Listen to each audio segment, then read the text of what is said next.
What's up? Welcome to Vinyl Happy Hour episode 26. I've got some interesting things to get into. I've got a really great gift that I'm going to be sipping on. I just want to let you know that we are doing these videos almost every Thursday. We missed the last couple Thursdays due to some live music.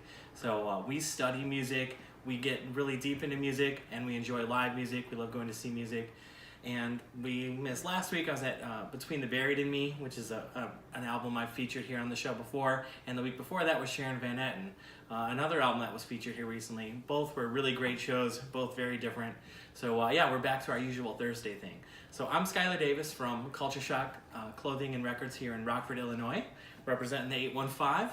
And every Thursday night we're going to break down 5 different records, anything from new releases to rarities to special limited indie store versions, and be hosting a drink. Tonight I'm going to have a whiskey. I'm really into those craft distilled bourbons usually, so you never know what we're going to find, and I love reading a bottle of whiskey just like I check out a record, kind of find out the details about it before I delve into it. So with Vinyl Happy Hour, like I said, we're doing these live on Instagram and Facebook. You can watch some of our old ones on YouTube. If you're watching this live right now, let us know. Lauren's here filming this, so drop us a comment, say hi. Let us know if it's your first time, but at least let us know you're watching live. If you are watching this on a repeat later on, let us know you're watching the repeat. Just leave an R in the comments below. First thing I want to say is a big shout out to our friends Zeke and Stephanie. They actually had some pregnancy photos taken in our store, which was a lot of fun. And I went with him to see Between the Buried and Me, but he was kind enough to, they gifted us this really sweet bottle of Whistle Pig Straight Rye Whiskey. I've never seen it on a shelf before. It's probably a small batch thing. It's a Canadian made rye whiskey. They bottled it in Vermont. It's a 10-year aged one, so it takes a long time to get to these subtle notes of perfection. It's a rye whiskey. Sometimes I steer away from rye stuff. I can find it a little bit spicy. This one, though, is definitely smoothed out. They age it in all-American oak barrels, and you can smell that on the nose of it a little bit. It's got just a little bit of oaky char to it, maybe a little bit of caramel, and I hold it right at the front of my mouth for a little bit, let it wash in. Has a very spicy caramel, maybe even a touch of butterscotch coming through after some of the char. Really nice one. It's a very expensive bottle. I don't know if I would pick it up for myself, but as a gift, I really appreciate it. So I'll be enjoying that one. So thanks a lot to that. It's got a cool little tag on it too here showing you that they also have a 12-year straight rye.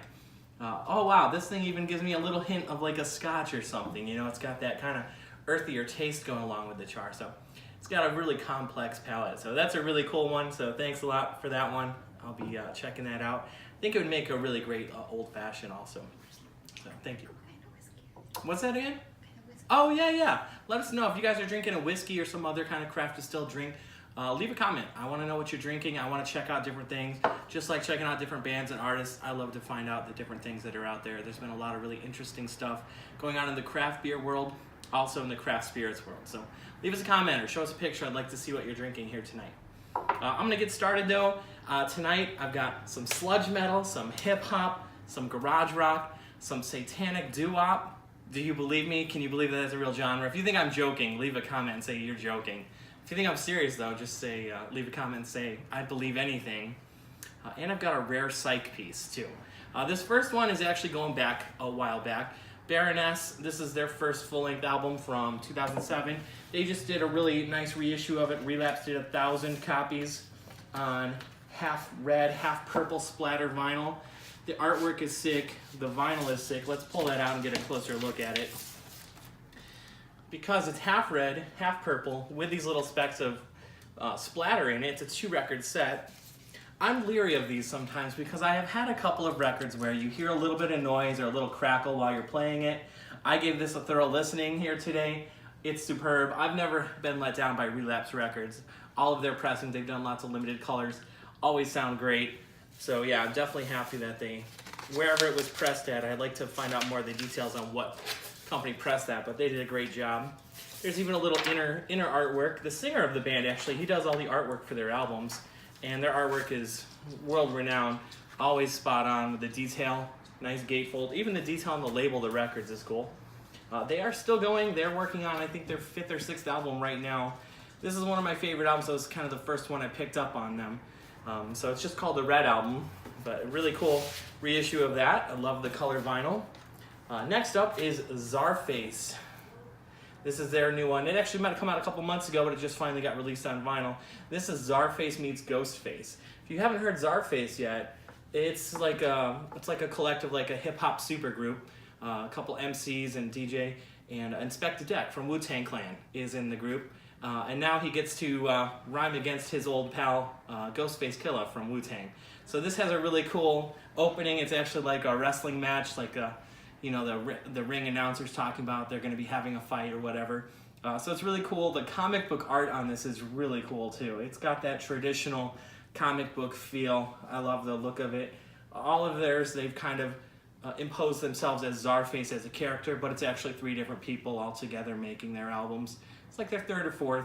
If you haven't heard them yet, definitely recommend it if you like old school hip hop especially. It's got that kind of boom bap rap style, a lot of cool samples and a lot of really low keyboards mixed in with all the beats. But yeah, they blend it together really nice on it, so props to them. There's nothing cool or anything on the inside, just a record, but hey, that's okay. The content of the music is what makes it up. The album cover is just what makes it so much nicer. I got another old one. This isn't a new release or anything like that. This is actually from 2001. I'm sure you're all familiar with The Strokes, hopefully. This album is their debut album. Hit after hit after hit. It's just this good, blended kind of melodic garage rock. They're a really cool band. Oh shoot, I forgot to mention. Look, Czarface even did the instrumentals of that on cassette, believe it or not. So that's that. But anyway, have you ever seen this cover before? I don't know if any of you have ever seen that cover. I suppose maybe online or they did a special version of it because there's a different track listing. The album artwork was actually supposed to look like this kind of nudish, sexy photo or whatever you want to call it. That was the original, they're a UK band. That was the original artwork, how it was laid out and was supposed to be.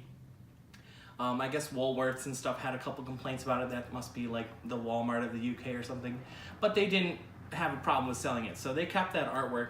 The Strokes were really concerned that maybe some more conservative stores, and I guess the whole US in general being conservative about the look of things, that it may not go over well there. So they actually had a second image, and that's what this one is, and that's the one all of us are used to seeing. But it wasn't for a long time that I realized that they had a second album cover for the same album.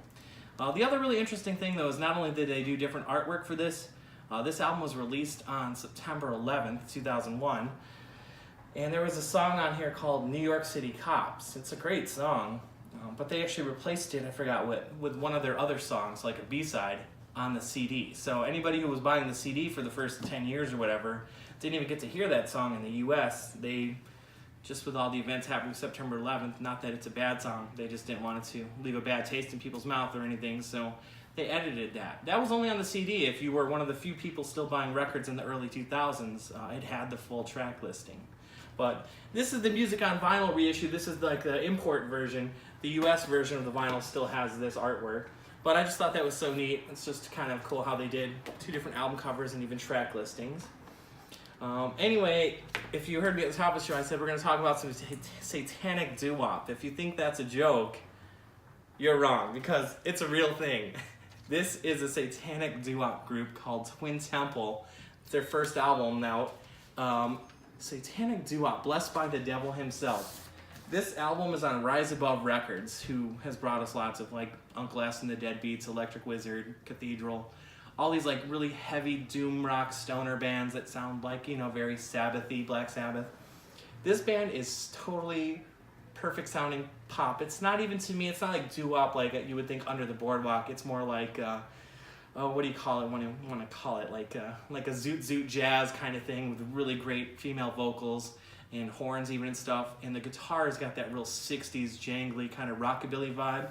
So if you want to hear some satanic music or something with a satanic content or dark content, even if it's just a shtick, it's a really great album. It's pretty interesting. It's a wife and husband who are members of the group. They started this band on Halloween a few years ago. They were originally in punk bands, I guess. The other cool thing, which it wasn't noted on the stick or anything, this album is on purple vinyl, which is really cool. And it's in mono recording, which is true to the sound of the 1950s and 60s when there weren't a lot of stereo recordings yet. But it's just it's just such a weird combination of songs like The Devil Didn't Make Me Do It and I Know How to Hex You, Sex Magic, stuff like that. So hearing her sing these nice, beautiful songs, but with the darker content, is a really interesting spin on music. Just when you thought you'd heard every type of music genre out there, something else rears its head. So check that out. This is Twin Temple. It's just called, they bring you their signature sound, Satanic Doo-Wop. So they're really riding that out. So that's a very interesting release from that. So before I get to my holy grail here, I do want to mention real quick, we are doing some live music in the store ourselves. Tomorrow night, you can come see Quilt Club, a local Rockford indie folk rock band, and Good Morning Bedlam are coming down from Minneapolis, Minnesota. Really great kind of bluegrassy indie rock band. That's going to be a lot of fun. In my holy grail this week, we find a 60s album called Fluff, with the craziest spelling of fluff you've ever seen. Lots of H's and P's in there. This was a Boston band. What's really interesting is that there was not a lot of psychedelic stuff from the Boston area. Everyone thinks of the 60s being, you know, Seattle and San Francisco and stuff like that. But it's also really weird that it's on the Verve record label, which Verve was doing lots of like Ella Fitzgerald, lots of jazz, lots of... the only weird thing I can think of on Verve might be like a first couple Frank Zappa albums. This is in like mint condition though. This was in a collection we got in the store here a while back. It's even in the original shrink wrap and everything. Super cool. I love how inside of all the swirly psychedelic green stuff, one of the guys here has those old school plastic frame glasses with tape on the corner. That's a cool little detail. Here's the guys hanging out at some Boston landmark. But this was their only album that they ever made. Verve was doing a little push to push something they called the Bosstown sound. It was a Boston collective of artists that they signed. They actually even make a claim here on the back that that Fluff is the first Boston group recorded by a major recording company. Not sure how true that is, but it's also kind of funny how they pitted this band, or the Boston sound, against other things, because I was reading the back here and it said something really weird. It was saying that, you know, this is a sound that has begun in Boston or whatever. The sound heard around the world. The British and San Francisco are on the run, so it's almost like they're challenging all the British garage rock and psych bands and San Francisco bands, saying, watch out, Boston's gonna overtake you or something.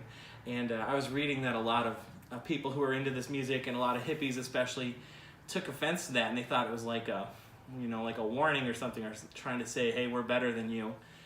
That was a failed attempt for Verve Records, and this band evidently didn't take off that well. It was it's referenced online a lot as a bargain bin album. I wasn't around shopping back in the 60s and 70s because I wasn't around, but I could only imagine the kind of stuff that you could find at a record store if you weren't looking for your mainstream or your typical, you know, whatever, Herb Alpert and Beatles, whatever was in the racks, to find something cool like this, and it didn't go over very well or get much radio play.